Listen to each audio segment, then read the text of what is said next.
今日要睇下精華2嘅海報。首先就係陶奪大師嘅限定金，非常之漂亮嘅服飾啦，金線啊、金銀嗰種埃及嘅服飾，好似法老王咁樣嘅。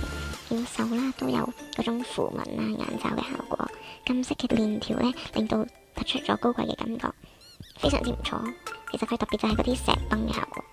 之後就係咒術師，就係呢個好似係三手，就係有個鱷魚嘅頭啦，跟住獅子嘅身同埋河馬嘅腳。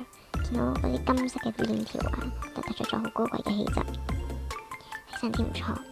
仲有就係魚女嘅時裝，嗰啲羽毛啊，嗰啲審判嘅感覺，會有嗰種法官、法老、皇后嘅感覺嘅。可以見到周圍都有嗰種金色嘅鏈條啊，服飾都係比較高貴、簡約咁樣嘅感覺，披衫嘅設計，同埋周邊都有金色嘅粉碎嘅鏈條。